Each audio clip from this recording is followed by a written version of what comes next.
New intro. So much love and appreciation to those of you who have been with me for the 2 year period plus that I've been doing this. Thank you for showing your love and support to the channel. And to anybody else who is brand new to the platform and you would like to support the channel, also, you can do it by way of Patreon, Anchor, the clothing store, and also the shoe shop that is listed in the comment description below. And again, thank you to any and all of you guys who have been here to support this channel during the 2+ year period. I wouldn't be able to do what I do every single day without you.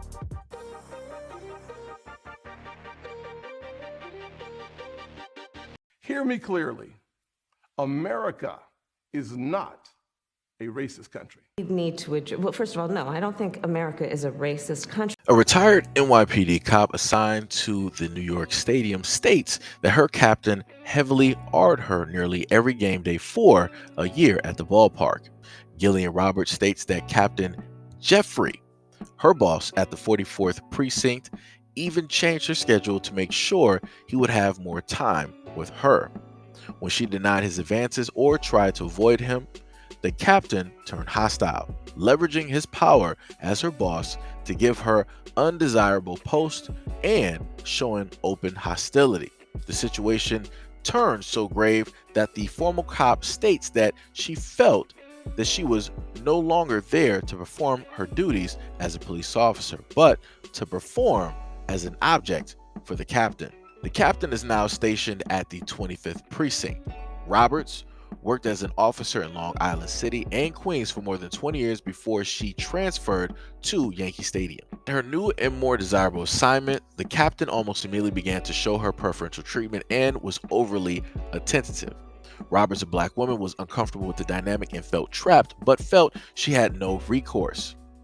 The captain purposefully and with premeditation manipulated Miss Roberts for the purpose of getting her to believe that he was there for her, and tactfully worked to gain her trust. The captain allegedly isolated her from other officers, took full control of her schedule, and made Miss Roberts his personal driver, which she claims was both unusual and unprecedented. The first alleged incident took place at the end of a shift in June of 2020, when the captain went into the women's restroom while Roberts was using it and then forced his way onto her. After she yelled no, the captain allegedly yelled yes. After the first incident, the captain became even more possessive. She alleges that he continued to have other incidences with her nearly every game day and most non-game days when they were on duty at the same time, when he would arrange for them to both be alone. And quote, if she spoke out, the captain threatened to ruin her career. The complaint also claims that the captain commanded Roberts to stop at specific locations when driving home, where he would meet her and have other incidences with her in the vehicle. Roberts also states that other officers on the elite detail turned on her, calling her, quote, the captain's girl, which made her feel like she couldn't count on those cops to defend her if a dangerous situation arose. In September of 2021, Roberts reached out to Internal Affairs Bureau about the alleged incidences, which launched an investigation. She then took an early retirement from the force on November 30th of 2021, even though she would have liked to stay on her job longer. Quote, before she worked at the stadium detail, putting on her uniform was the best moment for the plaintiff during the day, as she was proud that she was an officer. She was able to help a lot of people. And also, it was emphasized that she alleges serial incidences caused her severe mental distress, harmed her physically, and destroyed her career. A spokesperson for the city's law department stated that it will review the complaint when it's served. Quote, the incident is under internal review.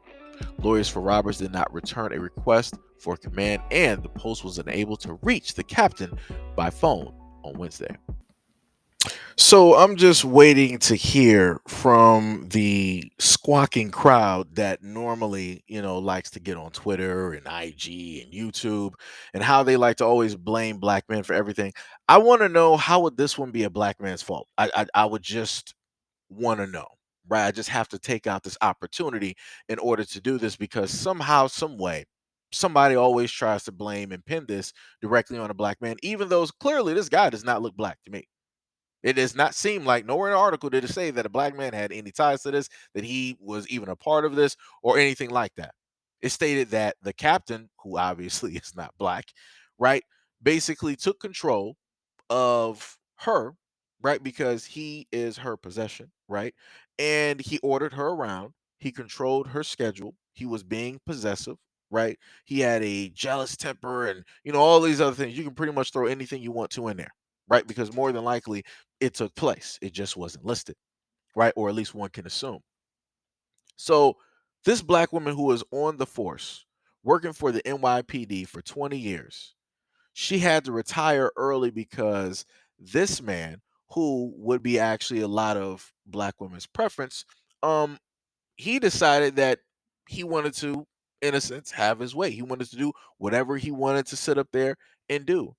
And because they have that blue wall of silence, because for a lot of women who are on the police force, or let's say the army, what have you, because they really have nowhere to run, because they have nowhere to go, because it's pretty much a boys type of game area, they don't really have anybody to depend on.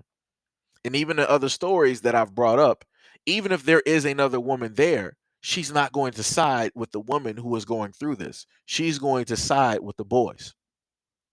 So again, this black woman had nowhere to go at all.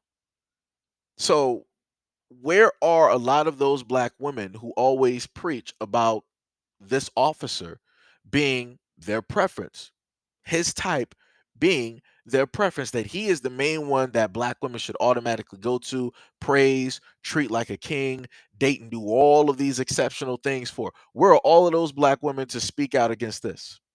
Where are all of those black women to lift this woman up and to raise her name up and to put her example up there to show what takes place and what happens to black women? But like I said before, because the story isn't attached to a black man, 90+%, matter of fact, I'll just put it like 98% of those women who were normally talking, running their mouth saying, oh, yeah, it's a sisterhood. We are all we got. We really got to sit up here and look out for other black women because black men aren't going to do it, right? They're not going to speak on this. They're not going to go on Twitter. They're not going to go on Instagram. They're not going to go on YouTube. They're not going to go on TikTok. They're not going to go on any other social media platform and to try to help this story gain some traction so that they can speed up and make this and turn this into a bigger story. Because if this is happening to this black woman, it's happening clearly to other women that are there. And better yet, for those black women out there that say that they got multiple allies, where are all of your allies at whenever these stories arise? Because I don't see them. I don't see anybody from any community. You can go to the Jewish community, you can go to the Latin community, you can go to the Asian community, you can go to the Alabaster community, whatever group or culture that you want to call forth and say is your ally. Where are they at to speak on these stories continuously, day in and day out? I'll wait. Matter of fact, I'll tell you, they're silent because they don't care. Just like how a lot of black women don't even care. So, like I said before, it's real funny when you have black women that say that black men don't care when realistically other black women don't even care about other black women. Like I said, let's just call a spade a spade. Let's just keep it 100. I done seen time and time again where black women are literally being manhandled, right? And they're having issues with their boyfriends, and their best friends ain't saying nothing. They not standing up for them. They not trying to defend them. They just minding their own business. And if you don't believe me, you can look on social media. If you don't believe me there, pay attention to some movies. Pay attention to some television shows. Because whatever 9 times out of 10, when it comes to, black entertainment, whatever is usually depicted there is something that has taken place within the black community. So like I said before, people can play around and make it seem like, oh yeah, it's a sisterhood and black women really love black women and we're the only ones that really love each other like this and we're all we got. But like I said, when you got a black woman like this who's been on the force for 20 years, where are you all at to have her back? Where are all of you at to sit up there and start a GoFundMe so that she can sit up there and take care of whatever she got to take care of? like I said, silent. So at the end of the day, like how you silent on these stories, stay silent on everything else. And stop running your mouth about what it is that black men should be doing or could be doing or would be doing. Because we all know you ain't doing the same thing. Because you can speak all of this feminist nonsense if you want to, but at the end of the day, if a war breaks out, guess who's not going to be on the front lines? You.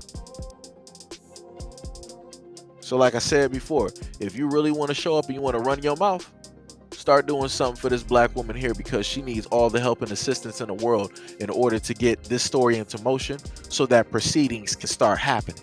In the moment in time that that happens, they're going to uncover a lot of other things that he has done that he shouldn't have been doing to women. But like I said, y'all don't really care about other black women, nor do you actually care about other women in general. So I digress.